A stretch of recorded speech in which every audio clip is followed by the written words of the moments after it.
Hello and good morning everyone, and welcome to Let's Flock Together Tuesday Tip Day. My name is Pauline and I'm the new kid on the block. A big thank you to Danielle and Michelle for inviting me along on this journey. I would like to share with you some tips on our stencils.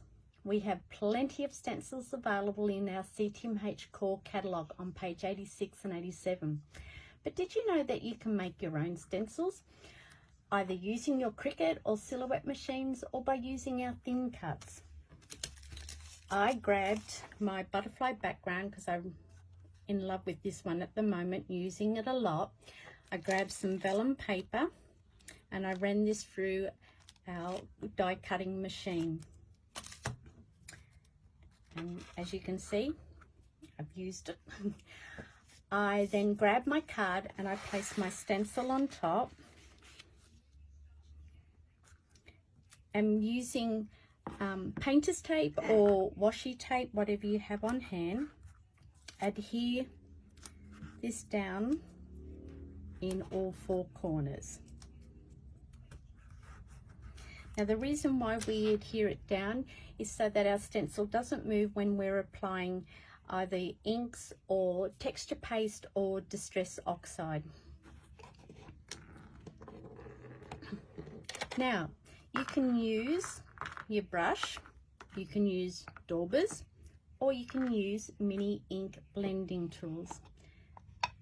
Now normally what we do is we ink this up really well, and on our all-purpose mat we go in a circular motion to get some of the excess off before we rotate onto our stencils. But because this is vellum, I am going to ink this up really well and just dab it straight down.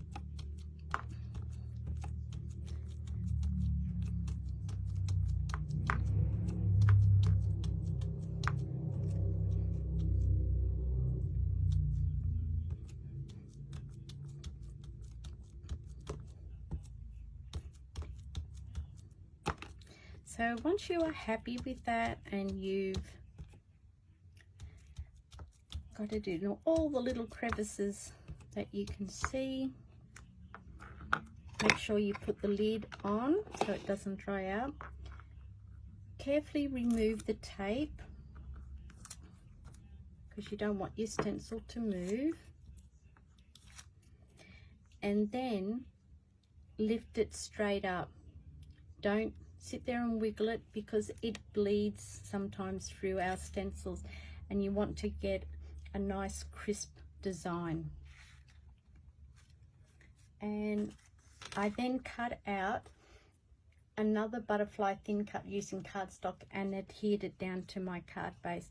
So as you can see, that's the end result. You can ink these in if you want to, or leave it as it is. It's up to you.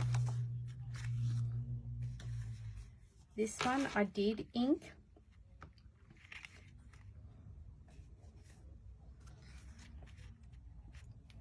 Another tip is to make sure you have a damp towel or a baby wipes or a Chinese takeaway container with some water close by so that you can wash them, wipe them down straight away. As you can see by my stencil, I left the texture paste on it and I'd forgotten all about it. So when I did come back to it, it was a little bit hard. I did manage to put it in some warm water and added some dishwashing liquid, gently massaged it. It came off, but it left a milky film. It's still okay to use, it's perfectly fine. It's just very well loved and very well used now. Another tip, if using texture paste and stencils, if you don't have a palette knife, is you can grab your credit card and use that to spread the texture paste over on your stencils and also to scrape off the excess. I did ask my hubby if I could borrow his credit card for demonstrating purposes, but I got a flat out no. Oh well. Another tip is, if you haven't got your stencils out of that plastic bag, get them out, use them, have fun with them. That's what crafting's all about, having fun. And as you can see by my fingers, having a messy fun. Leave a comment below if you have any other tips on using your stencils. Thanks for stopping by, and we will see you next week with more Let's Flock Together tips for Tuesday. Bye everyone.